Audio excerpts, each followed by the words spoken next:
Okay, well, yeah. So, well, why don't we first pick up with the casting process and Northern Exposure and how you fit those pieces together? Uh, well, we had a script, so and we knew. I said, you know, from the Charles Martin Smith movie, we had Native Americans, and I called them. Well, do you want my Indian story or? Yes, I do. I do. You mentioned it before, so let's Well, do I it. mean, because I'll say Indians, you go, ooh, that's a little un-PC or something. But anyway, of course, we had a. Well, I'll tell you the casting, and just remind me to tell you the Indian story. So we had a script, and we had Ed the Indian, and we had Jeff Sagansky suggested that the John Corbett character, it wasn't John Corbett at the time, should be a DJ, and that was a good suggestion. And so we made that. And I don't know if it was because of Good Morning Vietnam, or I don't remember what year that came out or something, but he suggested that, and that was Jeff, and that was a good idea. He had some other good casting ideas that we listened to, and wisely. There've been sometimes I've listened and I'm sorry I did, but the Ed Chigliak, the Indian, and Darren Burroughs came in, and he had what we didn't know at the time is he was blonde, and he had this black hair, and he was just great.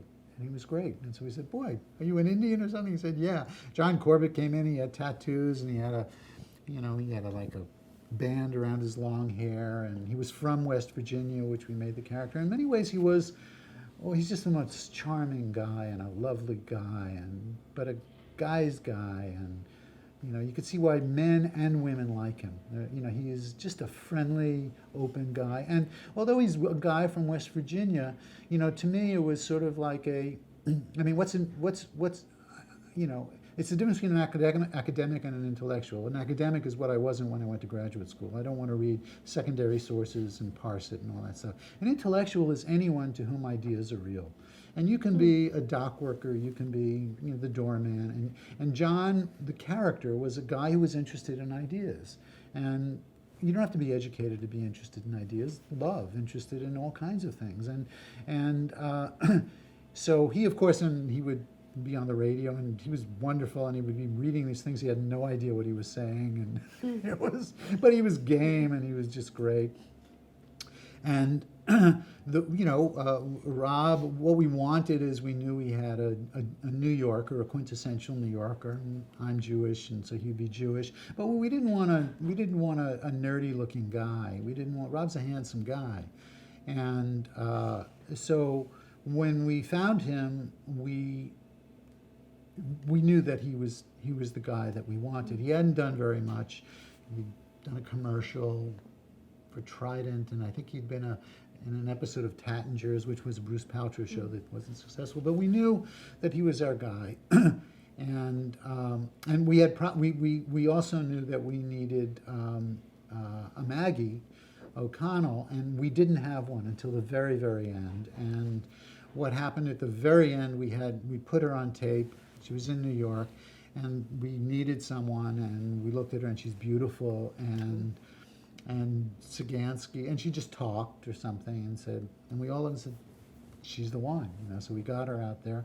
What was fun when we were casting is we had the assistant, who was supposed to be an Indian woman, Native American, and the actress who ultimately got cast had driven her mother there, and she came there, and she was very good, but she was elderly. And we walked out, and we said, "Who are you?" And she said, "Well, that's my daughter." And they said, "Do you act?" And she had never acted, but we just put her on tape, and she was great. And she was, and then we obviously had a lot of Native Americans in the show because we were up in the Pacific Northwest. And one of the things is there's lots of evergreen trees up there, and so never having been to Alaska, we both said, "I don't know, could be Alaska." It's like lots of trees, snows, southeastern Alaska, where it's not, it's rainier more than, we eventually did go to Alaska, but not at that time. Neither one of us had been to Alaska. And of course we made a big mistake when I did the pilot. There's a scene where Joel comes out of the cabin with a rat on his golf club. And I remember, and this was a shot that I learned from Spielberg, sort of push in with him, but sort of, as you push in with the camera, just sort of widen out, and it creates this kind of effect. So the background, on him goes from being blurry to being real, and you realize where he is behind him.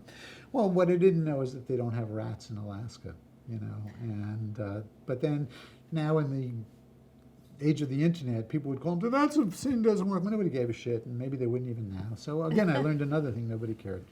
So we wound up using a lot of Native Americans, and the thing that I learned, and it applied for when I was going to extremes, is something, and I don't know, maybe this is going to sound, well, I don't know how it'll sound, but it's kind of what I feel. People like me and like you, we've had our picture taken since the day we were born. So a guy like me, I just am different once you put a camera on me, than when you don't. Something happens. And I find that people who they don't have cameras on them from the time that they are born, you can basically say to them, all right, just say, hey, how you doing today, Jenny? What's going on? And they're all great.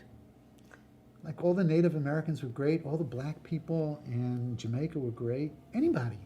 It was like, whereas other people, something happens. And I learned that, that it was just sort of, and it was an interesting, I don't know what it means or why it is. And I go back to, it's just that you're just not constantly having your picture taken, that you're aware that something is happening.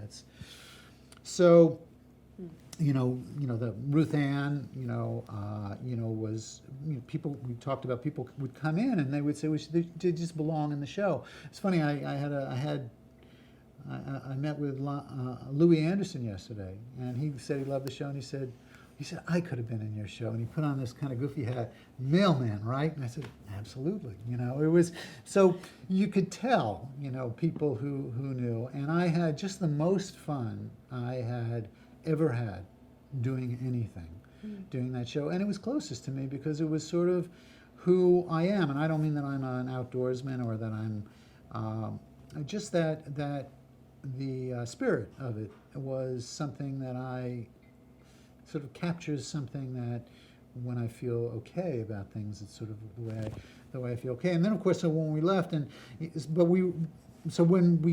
we went into, we had signed this deal with Warner Brothers. They knew we had Northern Exposure. We knew Northern Exposure was the mothership because it was not only critically successful, but it was commercially successful.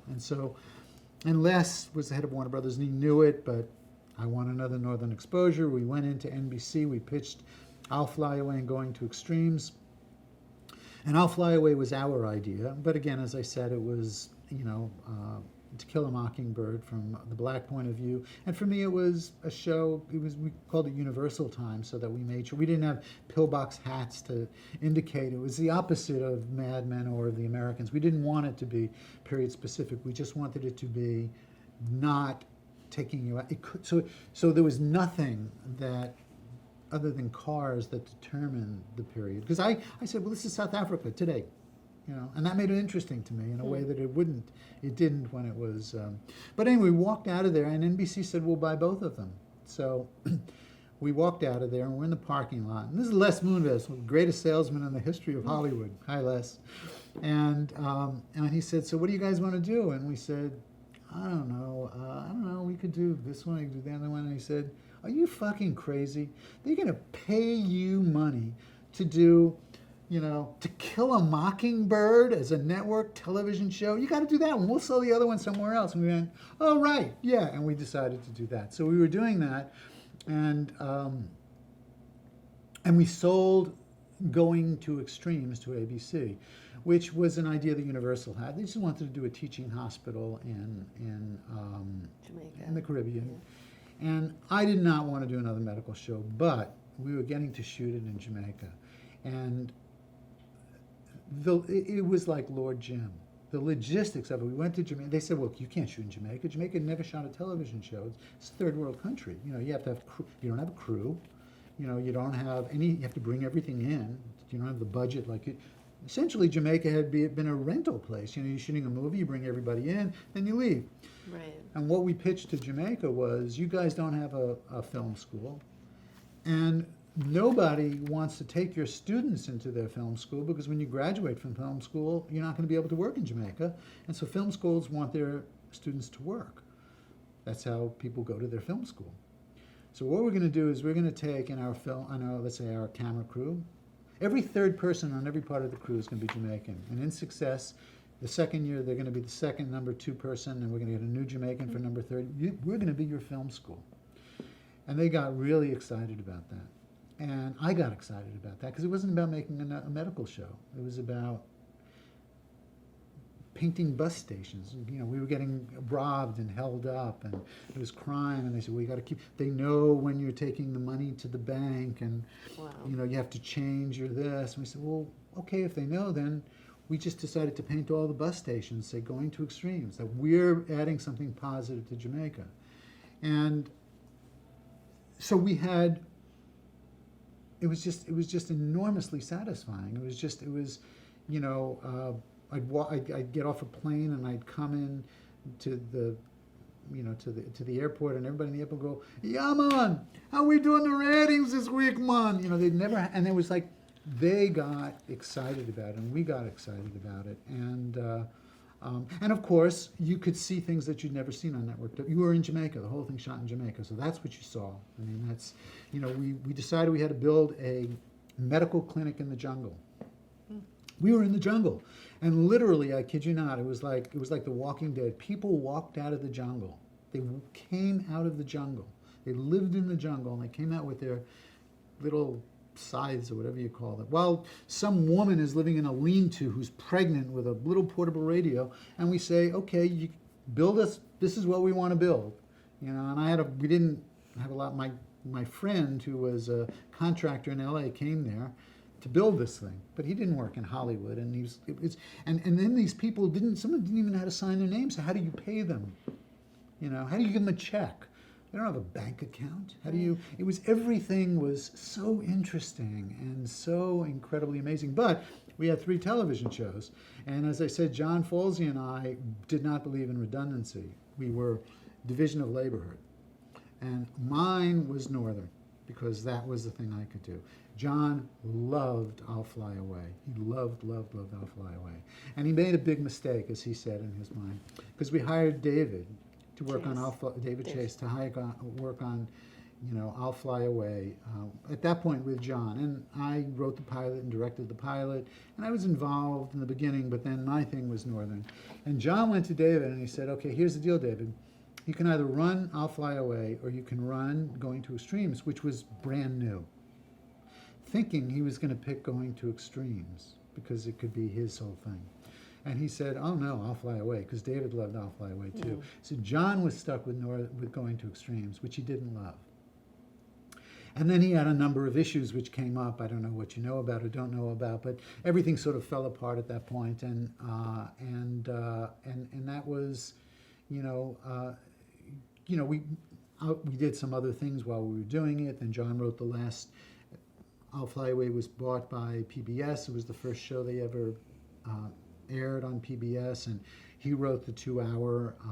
And I guess we shared credit because I did another thing that was shot in Europe, and we shared credit and stuff. But he did that, and our partner Ian Sander, who was producing the show in Atlanta. You know, we had 3 shows in 3 different locations. And 3 networks. On 3 networks. And the hard one was really what was Going to Extremes. First of all, there's not a direct flight. You have to fly to Miami, and then you have to fly another plane. And you know, Seattle was okay because it's a 2-hour flight and it's the same time zone, but it was more difficult with I'll Fly Away. But then when I left, I remember. And they, of course, did not want us to leave, but it wasn't about money. It was just, and if John would have done half, I would have done half.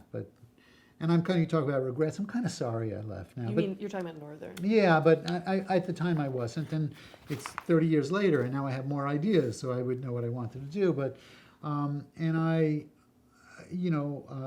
said, "Well, what do you think about David doing?" And having David Chase do Northern Exposure is like having Wes Craven do Brigadoon. I mean, it was like so not him. I mean, David's enormously talented, but it's like, why? But but they figured they had all the people. They had Robin Green and Mitch Burgess, who we brought on to The Sopranos, and they had Martin Bruce-Lee, who did all the music and brought on The Sopranos, and they had Andy and Diane, and we brought on The Sopranos. And they thought, well, these guys were really gonna, but they thought that David was a guy who could run the thing, whereas everybody else was the support. And of course, it didn't happen, and they brought in those two people, which neither John or I ever would have done. And they really ran it into the ground. And I know that David has said he never really liked the show, and he did it for the money. And that's okay. I mean, I get doing it for the money, but it was, when we left, it was a critical success, and it was a commercial success. And so he kind of ran it into the ground and blamed the ship for hitting the rocks. And I kind of say, you know what,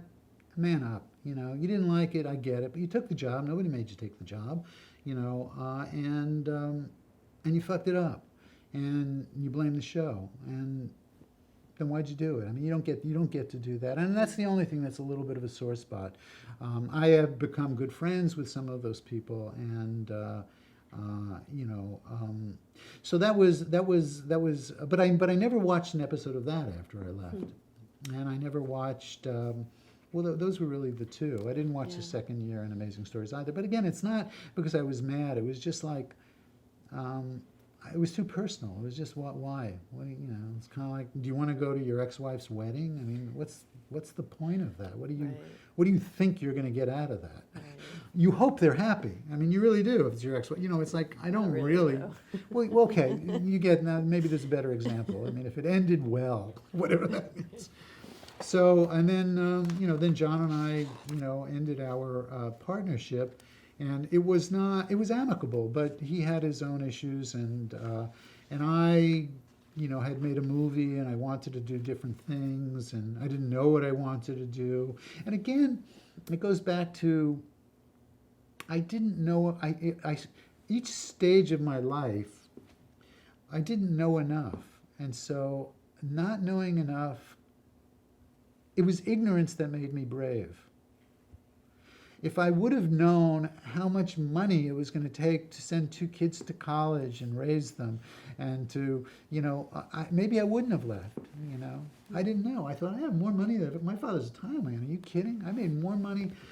When I went to Hollywood, if the devil would have come to me and said, here, sign a contract, for the rest of your life, you will get paid $100,000 a year, I would have felt like the luckiest person on the face of the earth. So I you know, I wasn't, you know, I wasn't like some of these guys you read about. I get it, but I thought I was like, shit, man. I don't need planes and boats. I got a house, you know. I got a life. I go on vacation. So like your dad said, my head's not big enough. My head wasn't big enough. I mean, I didn't. But I just didn't know what I was, and then I was very happy. Like you had said to me, well, people don't know how hard it is to make pilots that don't get picked up. I loved making pilots that didn't get picked up. For a while, I directed pilots. It was the best gig I ever had in my life. I mean, I don't know. Really? Because essentially for 3 months, it's making a movie. It's for 3 months, you work for 3 months, you get to do everything you do when you make a movie, except it's over in 3 months. It's not a year and a half. But what happened was at a certain point in the you know, the arc of television, what it became or what it is, movie directors got hip to it. I was kind of like, shit, man. I got a movie. It's going to take me 2 years of waiting with the studio. I got to wait for the script. It could be 6 months. I'm not going to start for 6 months. I can direct this pilot. They're going to pay me a lot of money, and if it goes, I get a fee for every episode that's on for the duration of the show.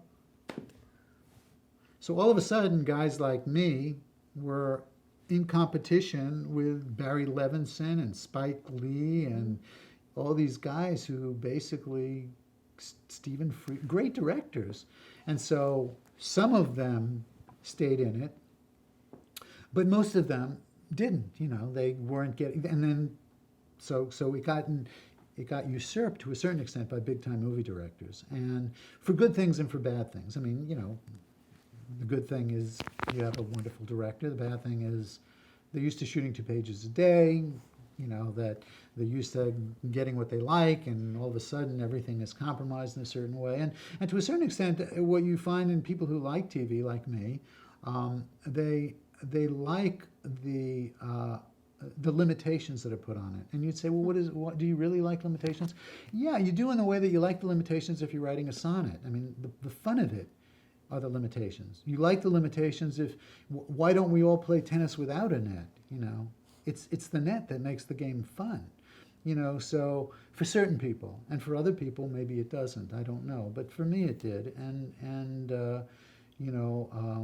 But it's interesting because when I, first came back to New York before the Americans, and I was teaching at NYU, and I was teaching in a class in television, and one of the kids said, "So do you watch a lot of television?" And I said, "Well, not really. I watch a lot. What I do is I watch a lot of sports. I watch a lot of sports." And I like nature programs. And, I binged a couple of television programs, but I was never a big TV watcher. And they would say, do you have to watch a lot of television? I go, well, I don't really know. I guess I read where some people say that you should. You need to know what's going on. You need to be up on things. And I said, but I don't. And I don't because I think I'm better than it or because I'm going home and I'm reading, Finnegan's Wake. I mean, I watch sports. I watch, ESPN. Those, as my wife would say, oh, you like to watch the guys yell, Yeah, it's like, yeah, I like to watch the guys yell. And one girl raised her hand in the class and she stood up and she said, chefs don't cook at home. And I was like, well, that's it. Otherwise, it's like I'm spending all my time trying to come up with television shows. Why do I want to go home and watch television shows? Right. If you're a bus driver, you want to take your bus on a vacation. I mean, it was like, I never thought of it. I never did until she said it. And it was like, and I don't know if it's true or not, but that's why I never really did. And so but I liked the process. I liked the quickness of it. I liked, the results that you didn't have to wait, for a long, long time. I liked that, although television has changed since it was back in the day. When I did my shows, I could hire the directors I wanted, I could hire the writers I wanted, and nobody really. And now I know everything has to go, everything is submitted en masse, and everybody has to, decide. And that was never the case. It's much more. I knew when I was doing a show that the network owned the show, but once they owned the show, they didn't really care what I did. She didn't have S&P or censorship issues. And we had censorship issues, but that was not that was the network they were going. Like, so what you would do is you would leave something in, and that would be a bargaining chip, and you knew you'd have to take that out, but you didn't really care. Do you remember, for instance, of something they... I don't remember things specifically, but I know it was always the case. I mean, you knew what you couldn't go. I mean, yeah, if you're going to have them say, boy, fuck you. I mean, like, it's never going to happen. Right. So if you would, and then occasionally for fun you would do it and you wouldn't pick that and they wouldn't care. It was kind of like learning about the editorial thing where they don't see the trick and they go, well, they don't care that you say, I'm gonna touch your Sasquatch, or I don't know, you would say something stupid, and there were things they didn't care about and then things that they would care about, and you'd go, this is nutty, but no, there wasn't the sense that, if you wanted a guest star, you didn't have to get approval. Now, if you wanted somebody you were going to hire for a long period of time, they still would generally, if you really made a point of it, it was okay. But I mean, you had to go through them if they're spending a lot of money, But it seems to me that from people I talk to now that the network is more proprietary. It is more their show, or as much their show. Now, I work for John Landgraf now, and John is really a guy, in many ways, is like Grant Tinker was. I mean, Grant would always say, I'm not a creative guy. He was a very creative guy, and he really knew good writers, and he really would hire good writers, and he would support them and nurture them, and find ways to lead them, not manipulate them.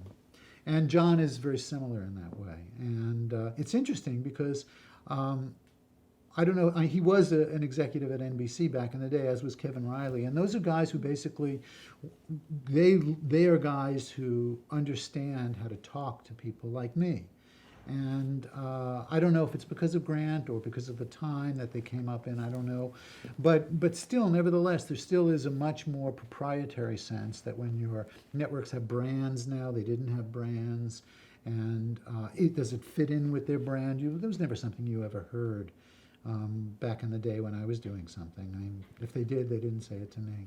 Well, the business aspect of show business is something like we like to bring up just to inform people, but in terms of that, so creatively, you basically had your way.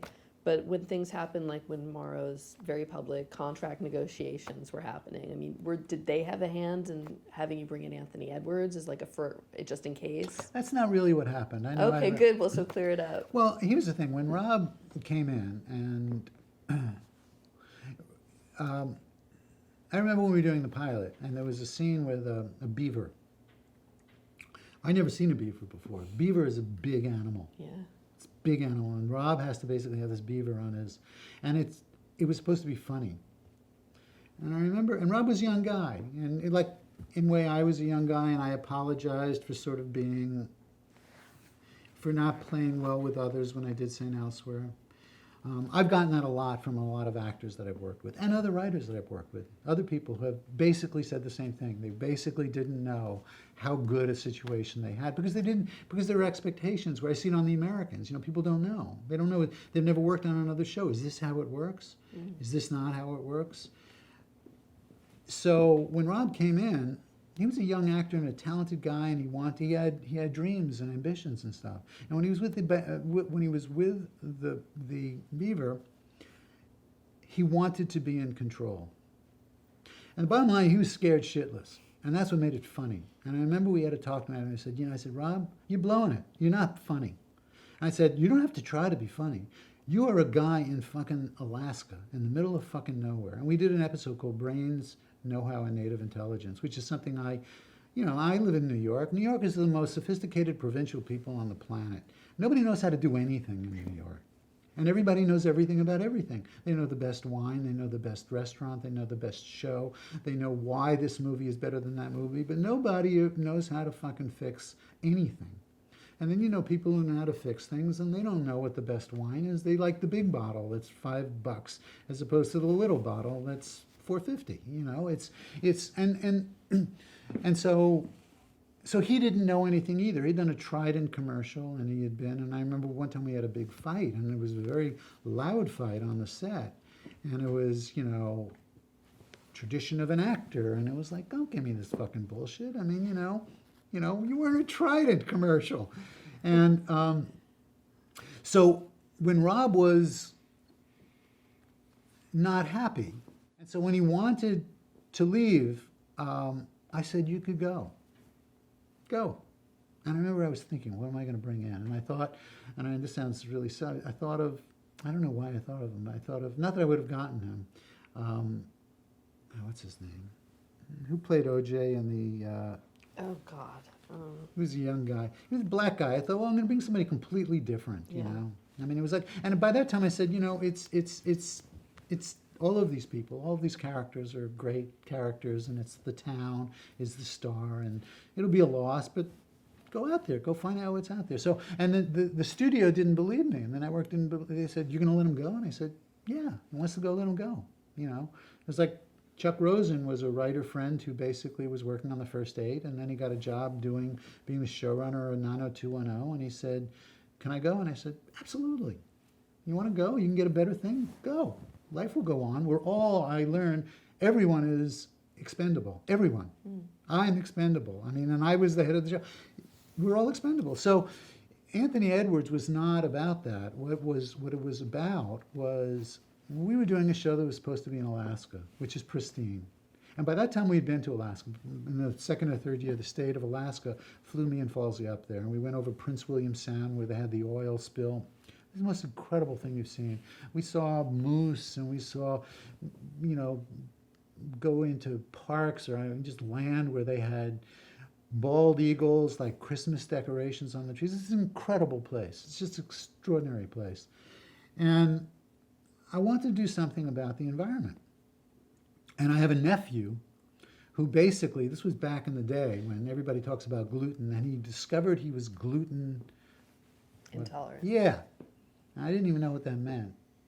And it was like, and I didn't know people. And he said, well, I can't have this, and I can't have that, and I can't have this. And then he found out he had a couple of other allergies.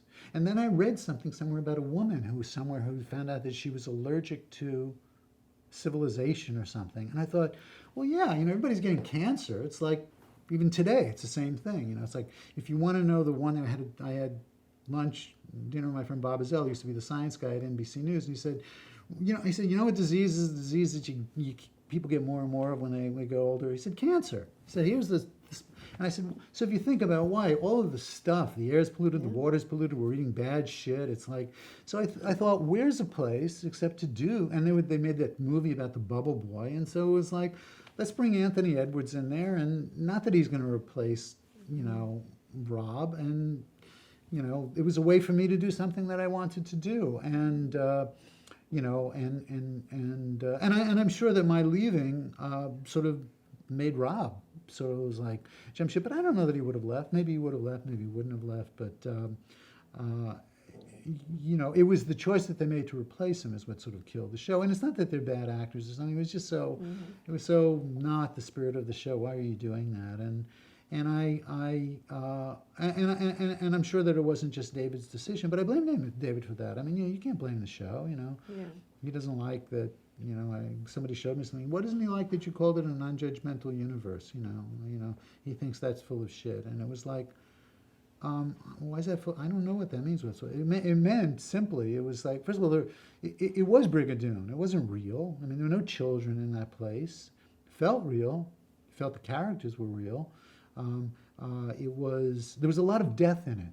There was a lot of death in the show, and it was melancholy. It wasn't depressing like St. Elsewhere, but there was a lot of it. It wasn't like a little bit of it. And what it meant is it was sort of like, we had the lesbians who had founded the town, and the gay guys who opened the thing, and it was like you could say to one of those people, "I've fallen in love with a whale, an orca," and they go, I hope the two of you, enjoy your time together. I mean, it wasn't, and that's what we meant by it. It wasn't like, don't bring your baggage, which is not David. He's not a guy. He doesn't have that lightness of spirit to him. But it wasn't. It was like, and quite honestly, I never had a conversation with him about the show ever. He never. There wasn't one moment. He didn't want to ask you about. He probably didn't want to. David was a tricky guy. I mean, it was he was incredibly talented, and that's why we hired him. We didn't care if you were part. We didn't have a family. If you like each other, you like each other. You have to be nice. You have to be respectful to each other, the people you work with. You don't have to hang out, and that was something that I was never comfortable in the locker room in junior high school. I didn't like it. When you had like 5 guys get together, nothing good would ever happen, and so it wasn't my thing, and I didn't want to make people laugh. And my friend Robin Green, who Robin and Mitch become good friends of mine, and she would laugh and she'd say, you come in and you tell us we don't have to nobody has to be friends with anybody. It's like, what's that all about? But, so that's really my story. I mean, unless there's, so what happened then I was writing pilots, and I loved writing. Then, of course, I do want to touch on the music. If you the don't mind. music with the Northern Exposure was. People say that's why it's not streaming, and I don't know. They don't talk to me about that. I know that Rob and some other people are trying to do another Northern Exposure now. Which Rob, they contact me if I wanted to do it, and I didn't want to do it, but I hope that they make it, and that it would be tied into a streaming thing. And they say it isn't. They don't have it streaming because of the music. And the music that we used wasn't expensive, but I didn't do the deals. I don't know what the deals are, if they are. I would literally, my wife made music videos for kids back then, and she had this guy named Chick Street Man. And he had a song I liked. I'd buy his song. We'd use his song. I'd go to Hawaii and I'd hear some guy, sing some Hawaiian song, I'd buy that. I mean, anytime I would walk in the city and I would hear drummers drumming somewhere. And actually, we did a whole thing of a dream sequence where Chris, his black brother, Bernard, and there were these drummers, and these African drummers I just saw in New York somewhere, and just would hire them. And I loved it, and it wasn't expensive at all. It wasn't using famous people. The guy who did the theme, David Schwartz, he was a guy who had never done anything, and his kid went to preschool with my kid, and he wanted to be a composer. And I said, okay. Here's what I want it to be. I want it to be like, and I played him something, but I said, it can't sound like it, you know. And he came up with the theme, and they become a big, you know, star, and has done millions of shows and stuff like that. And a lovely guy. But then everything was cheap because there was no money. And so the music that we used, and then of course Martin Bruce Lee came in, and Martin was great at that stuff. He would find music that was, Right. you know, just He was extraordinary. young guy then, right? He was like an AP. He was, and I knew him because he had done it on 30-something, which was Marcia Hoskovitz and Ed Zwick show, and that show had been canceled. And they said, you got to hire Martin. And he was a lovely guy, and he was from Bemidji, Minnesota, where they had the, you see the Northern Lights, you know, and he would tell us about the Northern Lights and stuff like that. So, and then David hired him, and David is a big music guy, David Chase on The Sopranos, but Martin, that was his thing, and so I don't know who did what, and but I loved doing it. That was the fun, and what I learned, most of my time spent when I was running a show, once the show was going, was I did a lot of, spent my time on story, rewriting. Like I didn't, on St. Elsewhere, because it was my first show and I was afraid something being taken away from me, I took a story credit on all the episodes, John and I did. But I never did that again after that. But I always, my thing was, because then I learned that in success, there's enough to go around for everyone, and I'm going to get the bulk of all the good stuff, whether I deserve it or not. And in failure, I'm going to get the bulk of the bad stuff, whether I deserve it or not. Mm-hmm. So I stopped taking the story credits but I worked on story, and I did rewriting, and I worked on editing. Can you talk about specifically with Northern the process of a script coming together? Like, what was the process of the writer's Well, we room? didn't have a room in the way that people talk about the room, and like most things in life, you practice things the way you've learned them, which is how you've modeled. And we did not have a room on The White Shadow. As I said, it was just me and John. There was no room. So consequently, we didn't have a room on St. Elsewhere. I didn't learn with a room. That doesn't mean that we didn't work with a writer. If you're going to write an episode, we'd work with you. We'd say, this is the story you want to do, and then we'd work with you on another episode if we're doing anything. So we would work, but we would not be 8 people sitting in a room. And then, of course, one time we did a 3-camera sitcom, and they made the pilot. I'd never done one before. John hadn't done one before. And it was the most surreal experience I've ever had working on it. Not only just, you have 3 cameras and the way they block things, and then they brought on all these comedy writers into the writer's room, having to come up with a joke, because you can't really just, I don't know, tell me a good joke, they've never heard before. I don't know, it's like, sounds like one of the worst jobs ever. To have to, that. So, and it was just weird, and that was a room.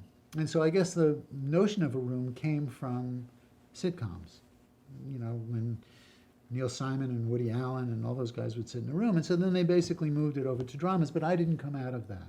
And Marshall Herskovitz and Ed Zwick didn't come out of that. And a lot of the people, I don't know how other people do things. And because again, it's like when you're a kid, you don't know if your family's happy or unhappy because it's the only family you've ever had. You don't know what any other family's like. That's what a family is. And if you learn how to run a show, that's how a show is. So, for example, when I came on The Americans, there would be a room. But I was never a fan of the room because I didn't know the room. And I would tell the guys, I said, it's, just sit there. It's like a waste of time, and I would tell FX, I said, everybody just, you'd sit there for a room. To me was useful when a showrunner knew what he wanted and you could help the showrunner solve their problem. But it didn't become that. It became like everybody sitting around. So, hey guys, what are we going to eat today? I feel like Chinese. I feel like some Thai food. Let's get Greek. We had Chinese. It's absurd. It's political.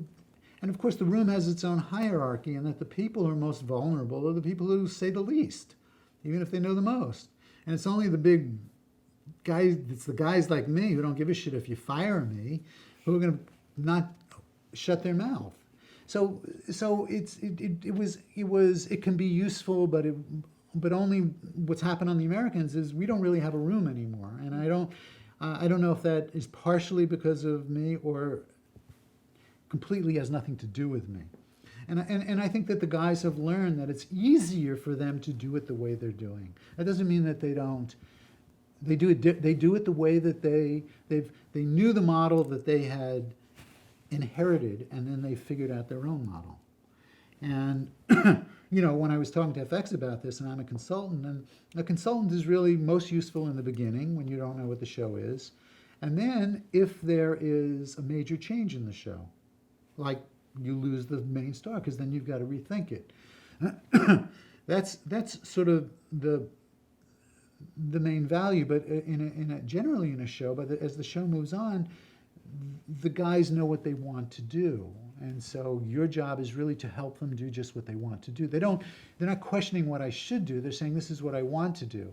So your job is to help them do what they want to do, and so the job changes over time.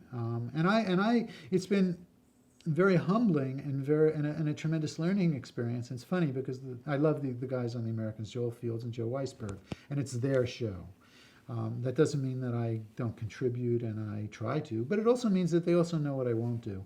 And I'm not interested in doing busy work, and they don't ask me to do it. And that's our tacit understanding with each other. But in the first year, when Joe, who created the show and is the guy who had been a CIA agent and knows that world, and I don't, and Joel Fields, who is a great producer and is a producer and knows how to put things together from soup to nuts, and a very good writer, and I've known him for years, and it's why I'm here on that show.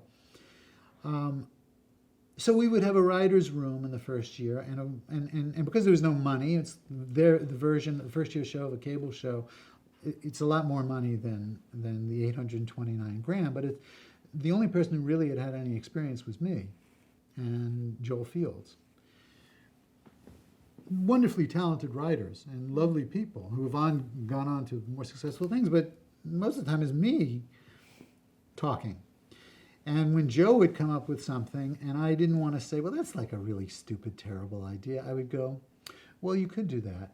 And of course, he's a very smart guy. And what he did for Christmas presents, he made up T-shirts, and on the back it said, well, ... you could do that. And I had to learn to just keep my mouth shut, because then he also learned what he could do and what he couldn't do, as he found a smart guy and figured out how the thing worked. But there was a point at which they would come to me and they would say, look, if there's the room and you feel it's a waste of time, you can leave. And they weren't saying it being passive aggressive. I said, really? And they said, yeah, you can just walk out. And I remember one time there was a room and they had left or something, and it just was one of those things where everybody's just sitting around going, I don't know, maybe we're going to just, and I just said, well, okay, I'll see you guys later. And they were like, where are you going? And I go, no, they told me I could leave. So, but I came out of a different thing. And I remember once talking to FX about it, and, I didn't want to talk myself out of a job, because I think I really do. These guys would think that I am helpful to them. But I was telling FX how I felt about a consultant, and then they told me about Noah Hawley, who I don't know, I've never met, and he does Fargo, and Fargo is great. Mm-hmm. Both Fargos, I love them, and I binge watched them. And they said, well, Noah first had a room, and then he realized it wasn't working, and they just fired everybody and just decided to do it himself. But I mean, it's where what it does is where it can be bad is when it gives plausible deniability for a showrunner, which is, well, you guys have to come up with things that are going to be great for my show. That's basically, tell me a great joke. I mean, that's not useful to me. Now, it doesn't mean the showrunner has to know everything. It just means the showrunner has a strong point of view. And on The Americans, Joe and now Joel have very strong points of view, and that's helpful. That's what that's what defines the show, And our job is to try to give them what we think is what they want, give them the strong point of view of the show. You're not like breaking the story. You're not breaking the. Well, in the beginning we were. In the beginning we were, and that was something. And then they realized, well, they're breaking the show, but then it's not the show that he wanted to do. And as they had to learn, okay, so now they had to take responsibility. If you want it to be the show that you want it to be, then you have to do those things. And so they do those things, and they don't take credit on any of the stories that they come up with. And they're grown-ups and they're great guys, and that's why. But for me, it was a real shift, because I hadn't worked as a consultant on someone else's. I hadn't worked on someone else's show in a long time. I'd done rewrites where they gave me a credit but I just rewrote something that somebody hired me to rewrite something. I didn't, I didn't actually participate in it. Right. And they know that if they need me in the first year, Joel was sick for a while. If they need me to do something, I will do it if they really need me. And that's a good thing for them to know. But at this point, they don't need that anymore. And it's it's the fifth year of it's going to go one more year. And it's a critically acclaimed show, and they know how long it's going to run. So you'd have to be a total complete schmuck not to do exactly what you want to do. If somebody says, this interview is going to end at 2:00 and we're never going to see each other again the rest of our lives. I mean, it isn't like we're going to extend it if it's so great, and it's not like we're going to cancel it before if it's so terrible. They're giving them giving them the opportunity to wrap it up in the way they want to wrap it up, and that's the best gift you can have if you care about what you're doing. And it isn't so much, oh, I hate this character, I didn't like when they did that. If I were those guys, and I know that because they're, Joe's a spy, he's quiet, he doesn't really care. And it's not because he doesn't care about people, it's kind of like he's doing what he wants to do. And why shouldn't he? It's not like he's trying not to do what you want him to do. It's just like, okay, so you have a different opinion. You would do it differently. Do your own thing then and do it differently. And I respect that. It is, it is a craft what we do, but it really is an artistic temperament. Yeah. And some people have it and some people don't have it. And some people have it on their show and some people don't have it. And that's what a good showrunner has. They know what they want the show to be. And a room, I know people tell me they sit in rooms for 8 or 10 hours, on great shows.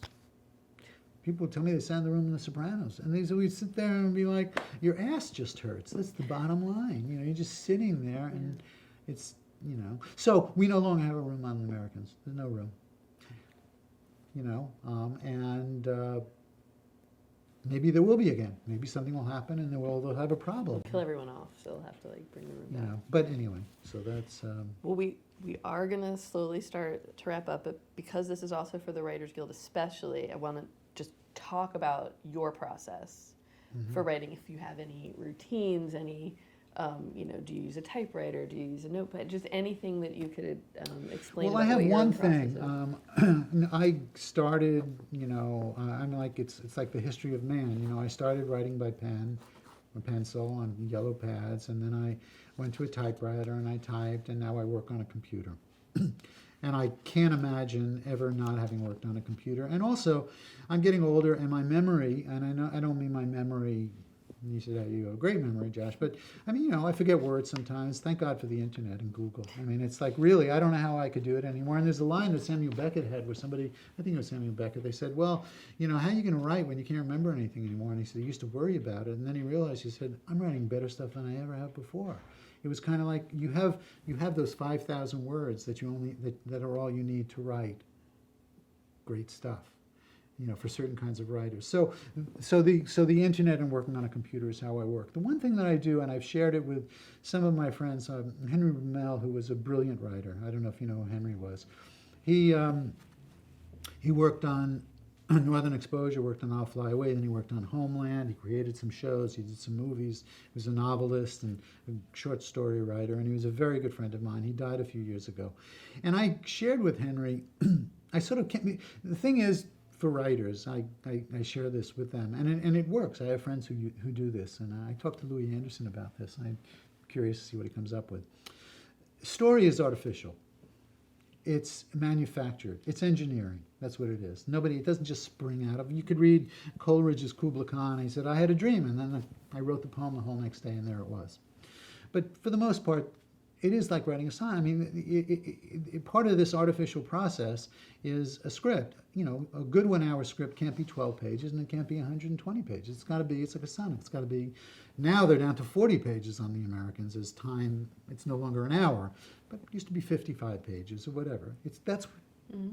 So your good story has to sort of incorporate, there are limits on it that are defined by the medium, that are defined by the business, by advertising, and they're not creative decisions, they're business decisions. And there are no commercials on cable, not because it's a better show, because that's not their how they make their money. That's not how the network is monetized. It is on free cable, but it's not on HBO. And if all of a sudden they weren't making money, you'd probably see commercials on it, and they would go, but they can afford to do that, and that's their model, and it's different than the other model.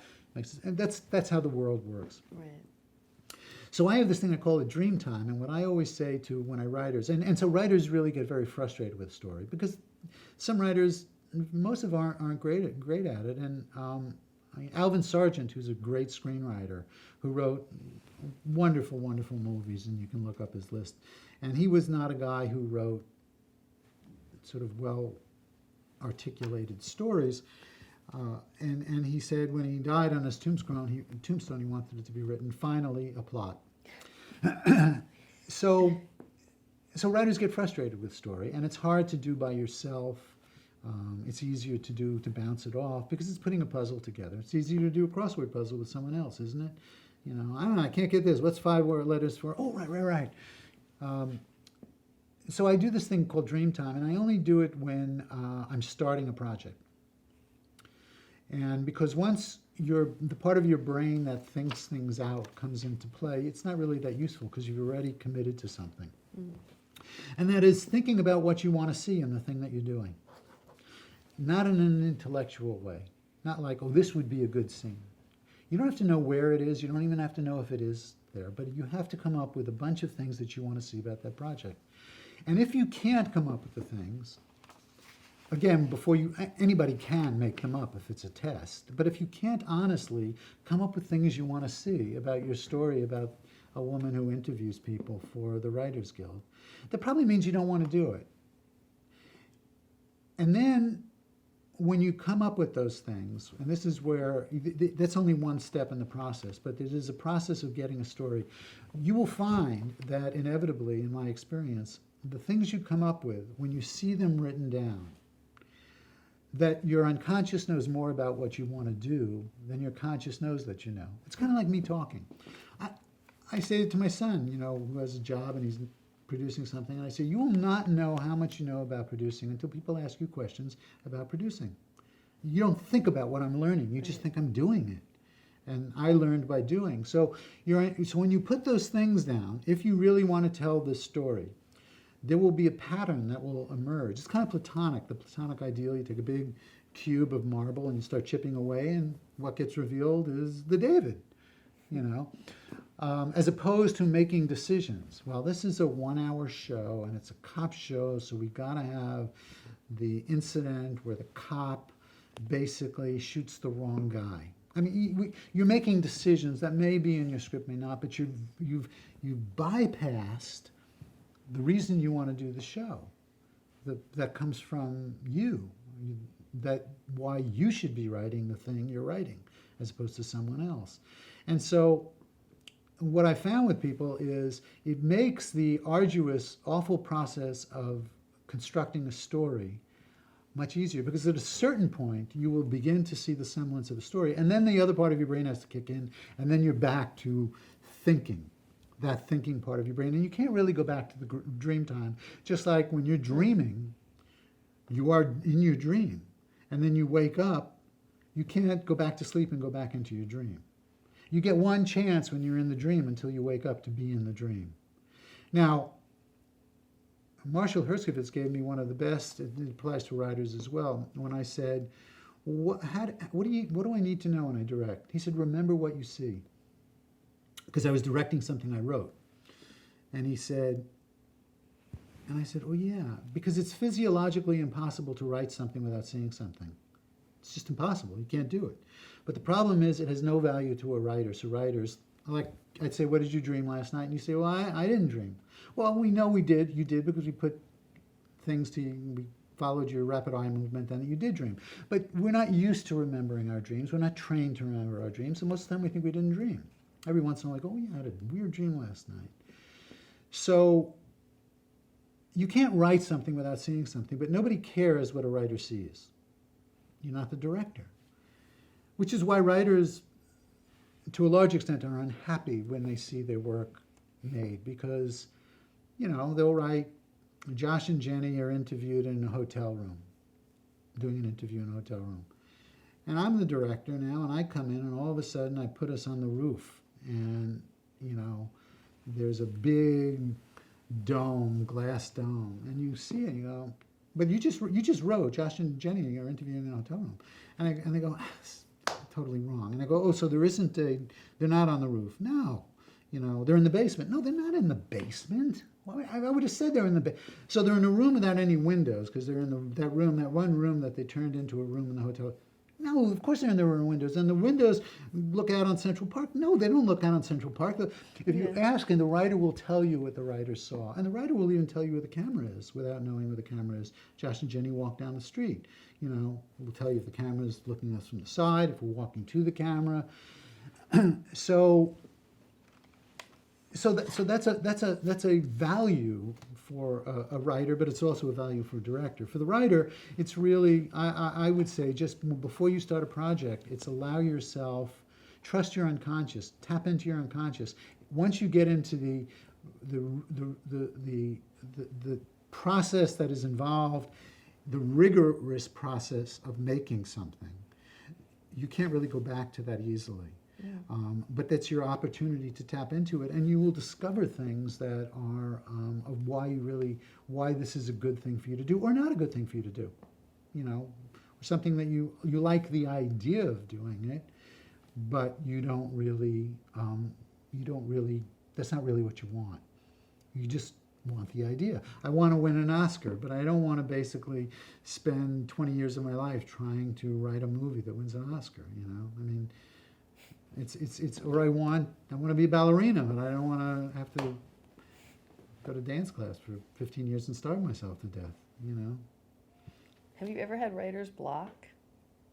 I wouldn't call it writer's block. I have yeah. I mean, I think the other thing that I've learned is it is not about when you're you know, perseverance is, you know, if you want to be a writer, learn how to take a beating, because it's easy to criticize. You're going to take a beating for the most part, unless you're incredibly lucky, or again, your father is the most famous guy in town. And when you have a block when you're writing something, people just generally think, well, I'll just punch through it, like, you know, like a runner. It doesn't work. What I find when I have that is I have to go back. The problem isn't what I'm perceiving as the problem. The problem is something that's earlier.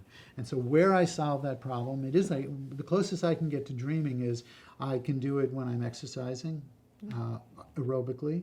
I can do it when I'm driving, which is why people love to drive. People say, oh, they're not going to give up their car because they don't want to ride public. People, driving is the one activity that we all do that is most conducive to daydreaming.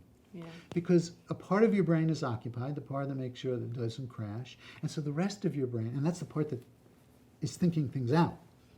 You got to turn on the blinker but the rest of your brain can run around, can just play, and so that when I have a problem, it isn't so much a block. If when I have a problem in the course of, and when I was teaching kids, they would always, the kids don't really they don't want to learn story because it's engineering and it's architecture. And they go, if I want to be an engineer, I'll be an engineer. I want to be an artist. I want to sit down, I want to just start page one and write until they get to the end. And some people can do that. It happens occasionally, but it's like winning the lottery. Usually what inevitably happens is by the time they get to page 30, they've hit the block. And they go, I don't know what to do with the rest of the script. And so, well, you got to go back to the beginning, and you have to set up in the beginning where your script is going to go, so that you can't just solve that block, you know, where you go, oh, I'm just going to take a TNT and blow up the block, and now the script has become something else. So, yeah, I mean, I have things where I have problems when I'm writing because I don't know what to do. I will say that the older I've gotten, and I think, and then tell me you want to shut up because I can go on forever, apparently. I would love to read. Are you still good? Well, when people always talk about the process. Mm-hmm. Here's the truth. First of all, young people are not interested in process. They're interested in results. And you want to win. That's what you want when you're young. But now that I'm older, I am interested in process, which is why I can be a consultant and try to make someone else's show good. When I was younger, I would be, do it my way. It'll be better. And I want it to be mine. And this scene, I wrote this scene, you know, and so now I am interested in the process, which I think is the way life is supposed to work. You become more interested in in other kinds of things. Not, it doesn't mean you don't have an ego. It just means there's less testosterone in the ego, unless you want to inject it, in which case you can have as much. And some people, apparently, the 80-year-old guys who still are, I don't get those guys, but hey. Yeah, I mean, it's gotten easier. I don't know if it's gotten better, but writing has gotten easier. It's because I don't judge. There isn't as much at stake. There's as much at stake in the project, but there isn't as much about my identity. Am I going to be on the Love Boat? I don't care. Bye-bye Love Boat. I don't. So there's not as. It's just about the work. It's not about all the other stuff. I mean, I've done this, but I don't do this a lot, and I hope that this is the last time I do it. But I wanted to do it because, well, first of all, the Writers Guild, honored me, and I've come full circle. I started as a writer, I became a writer-producer, became a director, and now I'm back to being a writer, and I feel like that's is most who I am. What do you love about writing? Why do you do it? I never did love it. I used to hate it. I used to feel it's why I used to feel when I was in that room, everybody else was having fun, and I wanted to get out of the room. And I found out I did it, and I could do it, and I was good at it, but I didn't love it. And I found that I started to love being in the room by myself. But when I was younger, I didn't like it. I felt like I was being deprived of something, that it was withering. And so I bridled against it. I chafed against it. But now what I love about it is now I love the submersion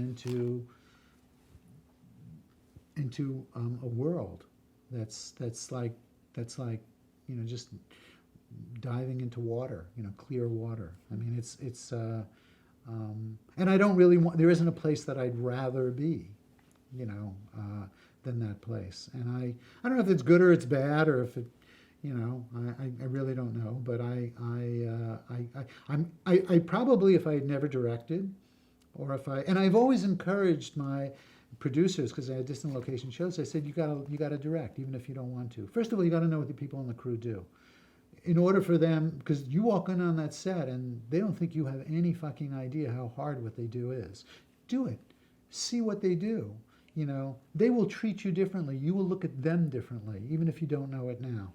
And we were on distant location, so you had to do it. And, again, back in the day, you can check, but now every show has a director-producer. Yeah. We didn't have them then. When I did Northern Exposure and I was not there and I directed the pilot and I left, Matt Nodella, who was a location manager, became the sort of producer.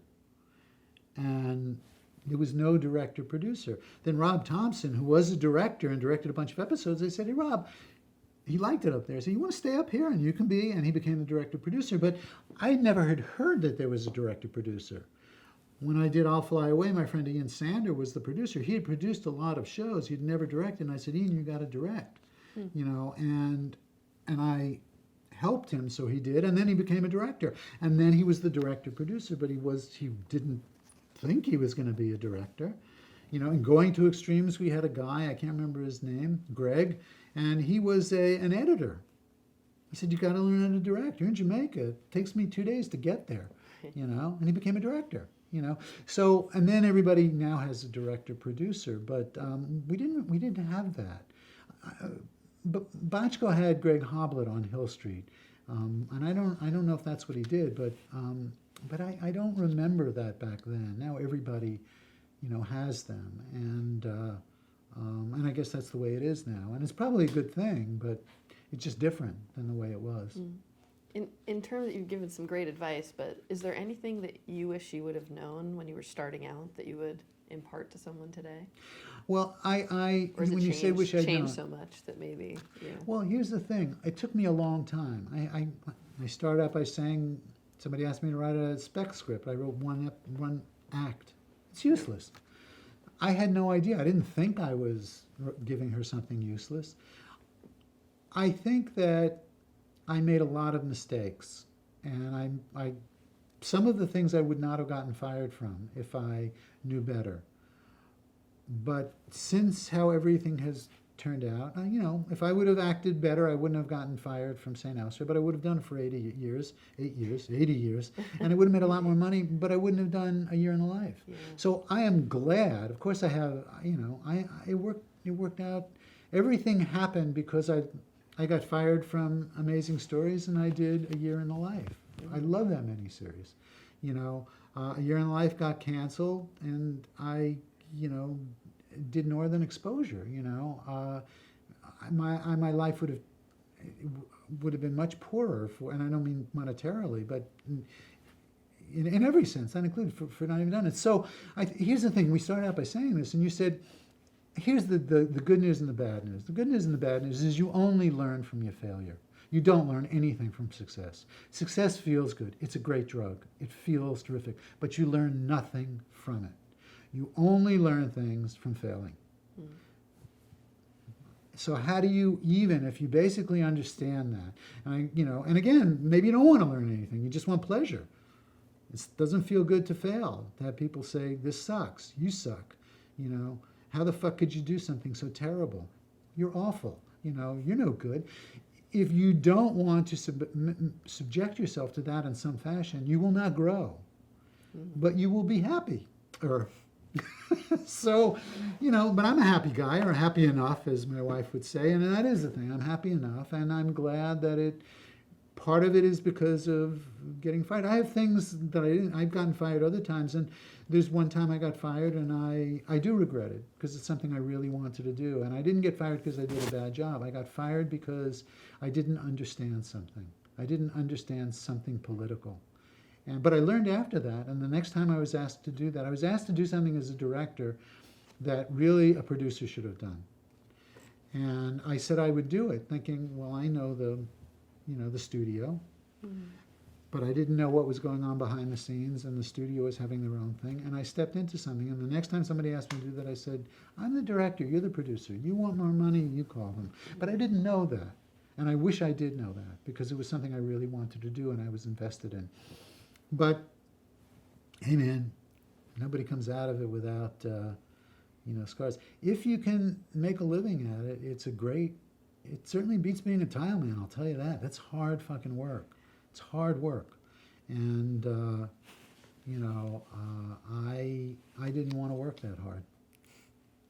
What would you consider your greatest professional achievement? Well, the thing that was closest to me that I did was Northern. I don't know that, people always come up to me and I go, oh, I loved your show, and I'm wondering which one they're going to say. And I loved St. Elsewhere, and lots of times, usually they say St. Elsewhere. The biggest hit was not St. Elsewhere. I'm sure Falsey would say I'll Fly Away. I'm saying sure, I would imagine, or I imagine he would say A Year in the Life. The miniseries I love. The series I didn't love as much. They changed it. It became about grandpa and kids. I wasn't that interested. But the series was about adults. There was really no kids, and I loved doing that. But I did different things, and I didn't want to do the same thing, and I still don't. I mean, I still don't, want to. I tend not to look back. I don't want to revisit things. I prefer to look ahead. But the one that was closest to me was Northern Exposure, and I think that that's the one that was closest to who I am. And again, you go back to, I'm not a guy, unlike John Cheever or John Updike or John Falsey, who loved to write from his life. And when I say that, there was a correspondence one-to-one. I've never done that. I don't write about my immigrant family.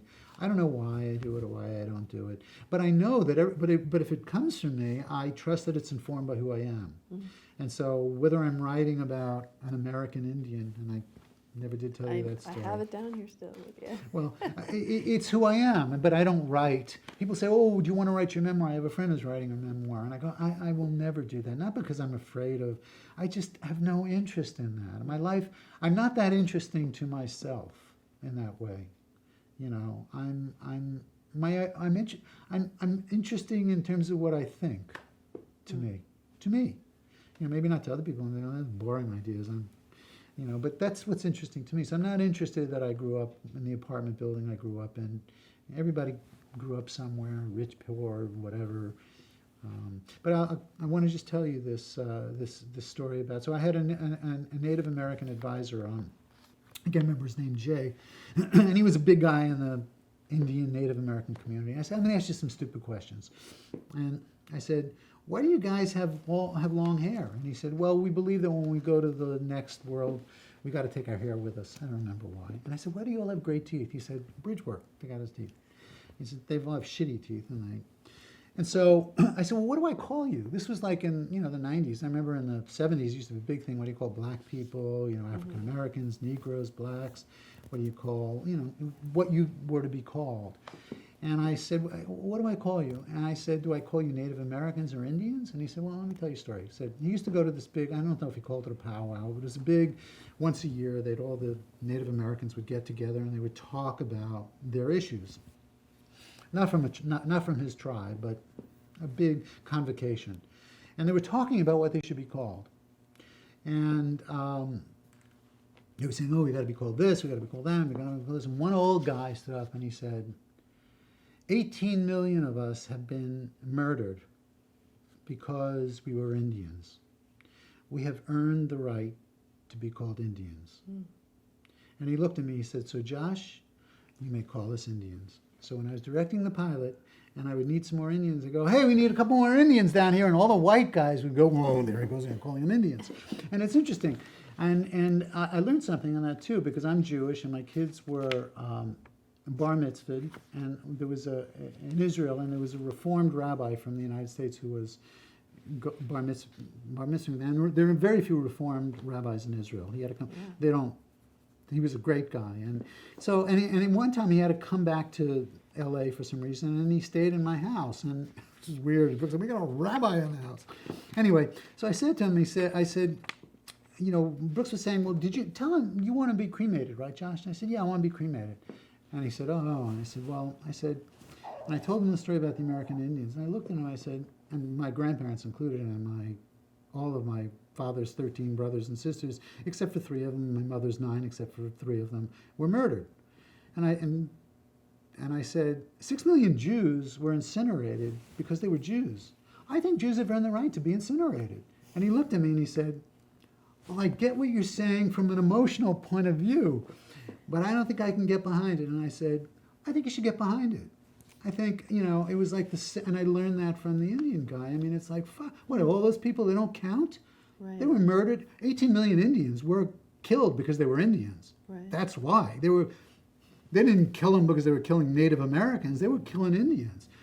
Fuck you, man. I've earned the right to be an Indian, you know? And I felt the same thing, and I felt it because I got it from him. And it was sort of, you can say it's against the law or it's whatever, but, you know, those people matter. They counted, you know?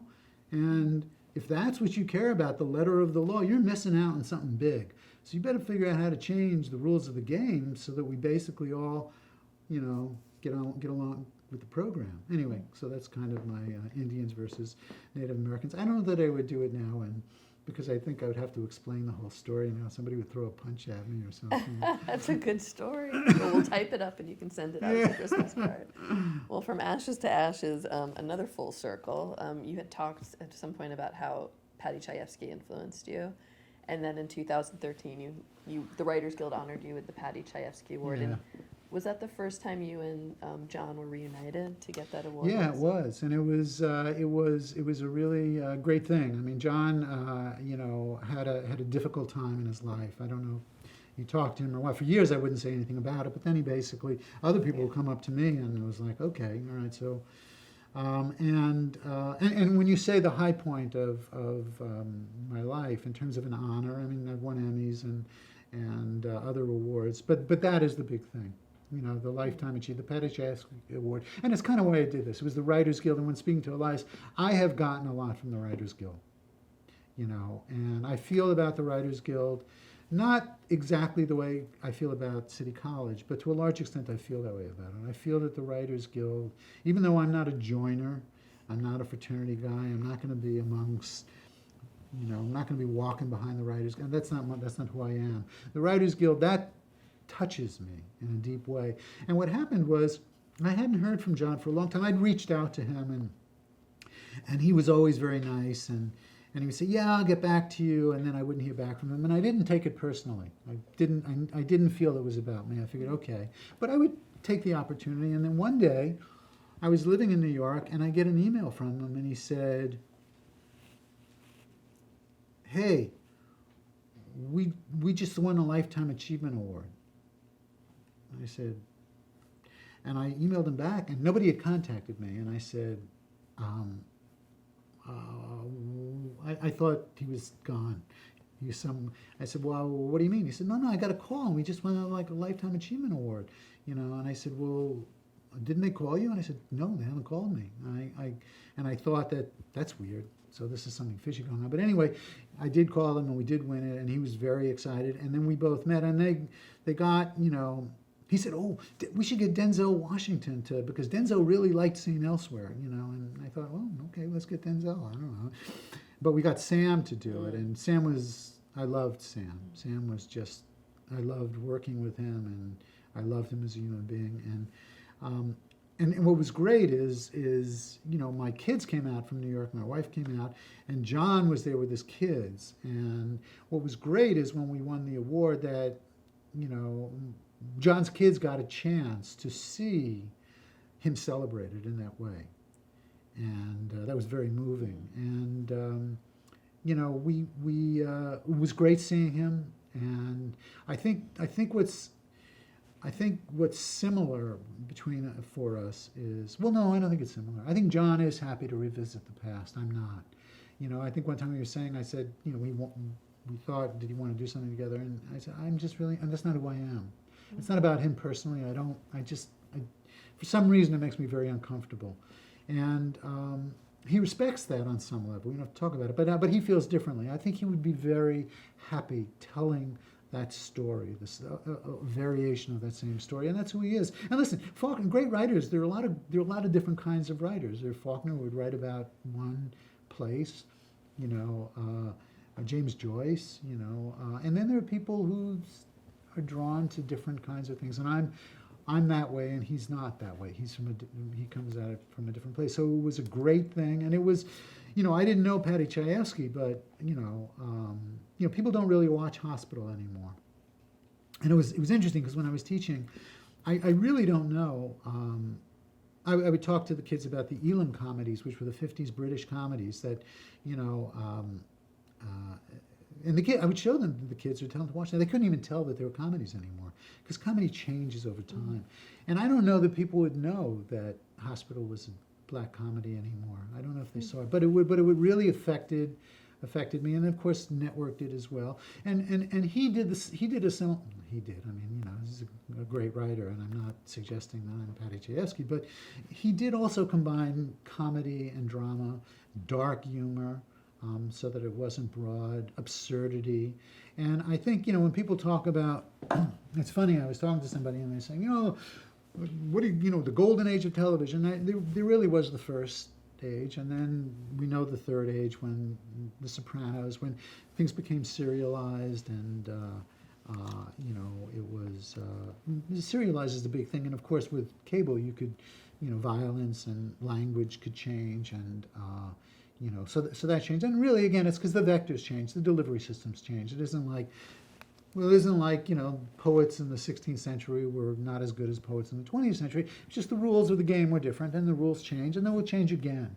And then they would talk about the second age, and they would start with Hill Street, and then they would go through Seinfeld or something. And look, they're all just ways to name things, but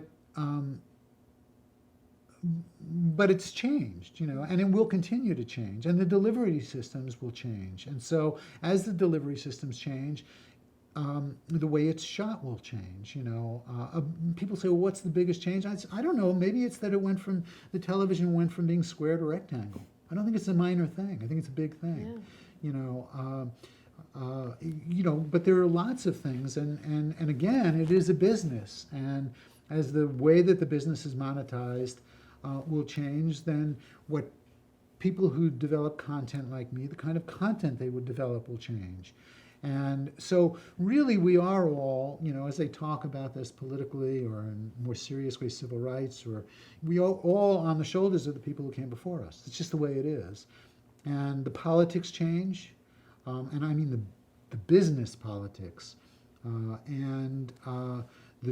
tools technologically it changes, and the parameters change. It used to be, I know just a few years ago, networks would want 6-act pilots. Well, do you think it's because they think it's a better thing? No, it's because they get more commercials in. Or I would do, now a 1-hour script on The Americans is 40 pages. It used to be on other shows 60 pages. Do you think it's because it's better? No, it's because more time for commercials. And they know this, and now we binge watch because we don't want to watch all the commercials. So it changes the experience. The series will change, and the way we, and I think that we don't think of that because we're immersed in it. We just think this is what it is, and this is, isn't baseball a much better game now than it was? In many ways it is, in many ways it probably isn't. Something is always gained and something is always lost. And, we should all be humbled by the fact that, there was, I am by the fact that Bill Forsyth there would never have been a Northern Exposure if he hadn't made Local Hero. And there would never have been The Sopranos if there hadn't been The Godfather and the Martin Scorsese movies. That doesn't mean it's not a brilliant thing on its own that's contributed to the canon. It just means who's kidding who. Right. I mean, it's the way it is, and as I get older, then it's the Writers Guild becomes more important because it honors that in some way. It understands that, and Obama said it about his presidency. I'm just another link in a chain. Somebody else is going to come in here and sit in that chair, and so it's a good thing to be aware of. It's not a bad thing, particularly if you live old enough to appreciate it. Well, that perfectly segues into our last question, which we ask everyone, in terms of that canon. How would you like to be remembered? You can spit take now. I don't know. I'd like to. I didn't do too much damage. I tried to be a good guy. Given who I am, I wasn't as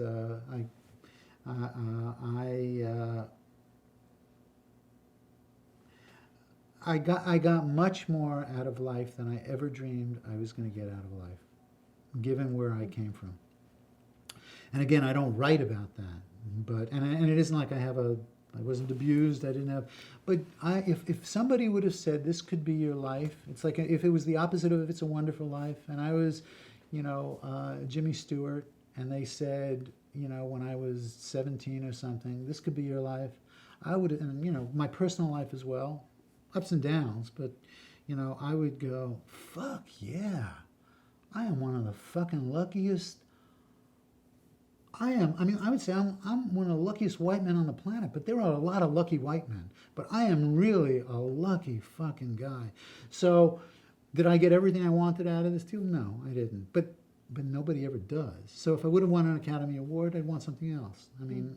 But I would like to have had that, and I didn't get it.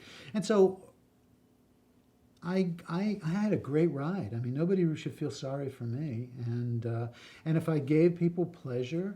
A couple of times I've gotten letters from people about things. I find that when they talk about their life, somebody was dying and they show them their parent episodes of something and they got comfort from it, or they laughed. I am incredibly moved by that. And that's, I'm glad, Lily Tomlin, I remember when I was 25, when I met my wife, and she said she had 2 tickets to this, she wasn't my wife. Lily Tomlin had a one-woman show. And she couldn't go to it, so she gave me the tickets, and I invited my friend, Rick Brestoff, the guy who basically encouraged me to write this episode of Operation Petticoat. And I went to it, and Lily Tomlin, it was a one-woman show. She played all these characters. And one of the characters she played was a bag woman. And I'll never forget this, too. It was sort of, and she, I remember isolated things. And she's a bag woman. I can't remember the name of it. And she basically said the line, you got to have evidence. And what it meant is, and this was very important to me when I was young. It was very important to me. What is evidence? It was my friend Lance getting his degree from Boston University, because you wouldn't have gone to see him if he had a degree from Monterey that wasn't accredited. Same guy, knows the same thing, he's got evidence. Once I won an Emmy, it was the biggest weight off my back. It wasn't even pleasure. It was like, fuck you, I got evidence. And so I can breathe because I wanted evidence. And so that was important to me when I was younger. It's why I didn't play so well with others. I wanted people to know it was me. And if I wouldn't have gotten that, and I have a lot of friends who didn't get that, and they can be, it's like a person or an animal that's battered. They're angry. They're not happy. They never got that. Now, I didn't get everything. I didn't get an Oscar. I didn't get whatever. I got a fucking Lifetime Achievement Award from the Writers Guild. Yeah. You know, I got some Emmys. I got, I can, okay, I don't need 12. I got them, I got Peabodys. I got other things. I got evidence. And so now I can forget about evidence.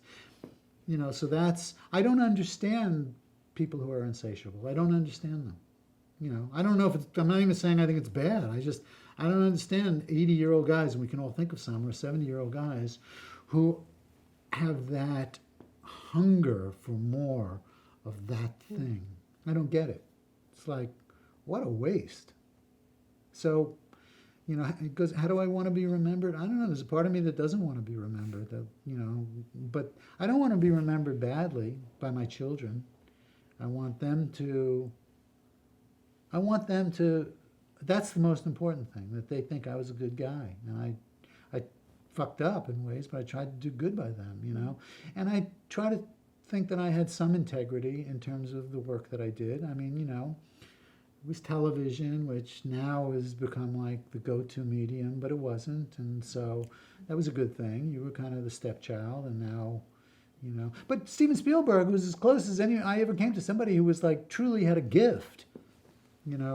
He basically said, it's difference in this and this. He got it, and shit, man. I mean, we don't even have done some of the stuff he's done, Anyway, that's it. Josh Brand, writer. There's still time for that Oscar. No, I don't think so. I kind of like what I'm doing now. I like the process, and I love working on The Americans. We didn't talk about your current projects. Is there Blood Ivory? Is that thing happening? Or? No, I basically, that ended poorly for me as well. And again, but it didn't end poorly. I loved that project. It appealed to me in a way that, and I actually loved what I did for it. But as there was a change in the people who hired me to do it, and then they wanted something different, and I didn't want to do something different, and so we agreed. They didn't invite me to leave, because once you get successful, they don't do that anymore. They invite you to continue with the process, but to rejigger the process. And if I would have not been the old successful guy, then they probably would have invited me to leave. But I didn't want to do that. The project, and they said, well, if we had told you we wanted it to be this, then would you have done it? And I said, no, I wouldn't have. But that was a great project. And I've done other projects that are still out there, and I keep looking for something that really interests me, and I don't know that I don't know. I mean, I don't just do something for the sake of doing it, but I never really did. I mean, it wasn't sort of my thing, like my wife, gives me and I'll say, well, well, they want me to do this thing, but I'm not going to do it. She goes, you never do anything you don't want to do anyway, so why even talk about it? I don't really do something I don't even want. The Coke commercial got you to Tuscany, so. Got me to Tuscany. Plus, I had never done a commercial, and I thought, and I like doing new things. I would love to have made another commercial, but it didn't happen. And but that was, and they paid me a ton of money, and I was running around, and I got to. I like to do new things. There are things I'd love to do that I don't know, that nobody really would hire me. And I'd love to write a musical, a Broadway musical, but I don't know anything about how to do that. But I would be really jacked if I could do something like that. I don't want to do another I wouldn't be jacked to do another medical show or to do. I don't want, for years people would want me to do another Northern Exposure because for good or for bad, they never were able to sort of recreate it. They tried, Right. but there was something. It was like a souffle. There was something that sort of worked, and so they would come to me and want me to do it, and I just never wanted to do it. I just never. It was like, and it wasn't. It was just I wouldn't want to do I'll Fly Away again. And people would say, well, we could do I'll Fly Away with. I was like, why? Why do that? I don't get it. But I know really talented people who are very happy to do, and now it's become very popular. I mean, don't get me wrong. Rob Morrow, I hope you sell Northern Exposure, and they get to stream it so people can see those things, and they'll give me checks for the streaming thing. God bless you, and all the people who do it. But I don't want to do it, and so it's not like I secretly hope that they, do another St. Elsewhere. Go for it, man. Have a ball. But no, doesn't. No. So I don't know. I mean, the good thing and the bad thing is I don't really have. You got to fill the time. See, here's the dirty little secret about getting older. When people talk about retiring, it really is true. You got to fill the time. Now, I like golf, but even that, you can kill a day. I can have breakfast. I can play golf. You can have 2 errands to do, one in the morning, one in the afternoon. And you can make it through the day, But I don't have hobbies. Really? And what I discovered when I taught, I liked teaching, I didn't love it. I was good at it, they wanted to have me back, but I didn't love it. And I found out it was good. I kind of was moving away from this. I found out that there's nothing in my life that I like more than taking an idea and seeing if you can turn it into something. That's the thing I like best that I can do. I don't know how much longer I'll be able to do it.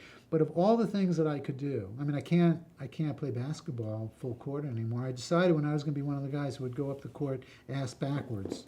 I was done. I can't play sports the way I used to do it. It isn't so much the doing. It is taking something, an idea, and trying to turn it into something. Given who I am and my skill set, and being interested in an idea and being interested in shaping something and from an abstraction to something that is concrete, that's the thing I like to do more than anything. So mentor, basically. I do, and that's why it's actually part of being a consultant. They don't need me anymore as a consultant, but that's a lot what it was. And part of that was learning how to play well with others. It was to understand that Joe Weisberg, this was his show. He knew this world, and they bring in a guy like me, not even me.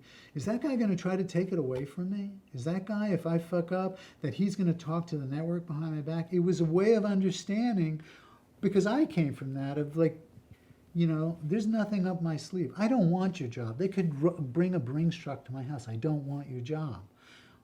I would like to be a part of you doing the thing that you want to do. And that is, so it's not mentoring for a student. It's sort of, it's participating in a project that you think has value. The Americans, whether people like the show or don't, first of all, it's one of the greatest titles, along with A Delicate Balance, ever in the history of titles. A show called The Americans about Russian spies is brilliant. And the other thing is, it's a great idea. It's a subversive idea. You can say anything you want about religion, about marriage, about the United States, and you have plausible deniability and cover because they're Russian spies. So they can be fucking like banditos with other people and they're in a happy marriage. They can be whatever it is. It is such a brilliant concept, that people sort of buy into. And so I knew that it was a great idea. Is it the show that I would do if it were mine? No, it isn't. It probably wouldn't be as good. So it's good that Joe listens to Joe, and Joel and Joe listen to each other. But there's an element of that, which is mentoring, but also being interested in process for the first time. You get older, you get interested in process. You don't get so much interested in the result. You're immersed in it, and that's satisfying. And in the beginning, you just want to win, man. I want the evidence. I want to. Now, it was interesting. I got nominated for a writer's writing award for the Americans 2 years ago, and I was like, I didn't really. And then when it got closer and closer to it, and my son came with me. He was living in LA at the time, And I turned to him at a certain point and said, I want to win, you know? And I was like, and I really, it was like that old feeling. It was like, it wasn't like I don't give a shit and I don't really want to be here, but the show didn't get on. It was like, I want to win. And I, for the most part, really hadn't felt that in a long time. So maybe I'll feel that again. Who knows? Or maybe you'll win. Maybe And I'll we'll see you win. at the Emmys. That would be a cool thing. I hope the show wins it. That would be great. Yeah, it's a great Then show. everybody can celebrate. Well, is there anything else that we haven't covered that you would like to talk about or address? I don't know.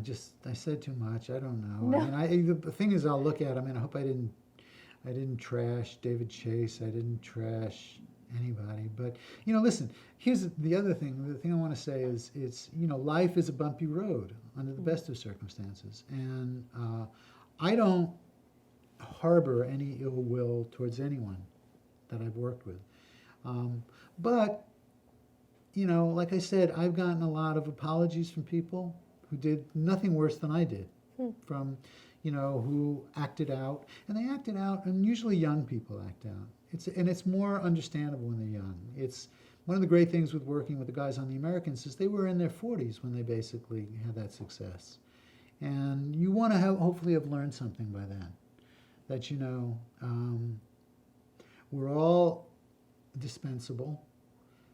None of us are that special, you know, and enjoy the ride, be grateful, and a little bit of humility, which basically translate to understanding that we're lucky. And, you know, and then, because most people don't get that far. And, you know, so, hey, you know, I don't know. You tell me if there's something else I should say that I don't, you know, thanks to the Writers Guild, like I said, I'm not a joiner. You know, I'll go to the march on Saturday, but I don't really like walking behind the banner, no matter what the banner is. You know, so, I don't know. I'm missing an opportunity to say something. Well, if you are, we'll come back and visit you, because there's probably about 20 questions that I didn't get to, but we will probably be here till tomorrow. Yeah, we would. Okay.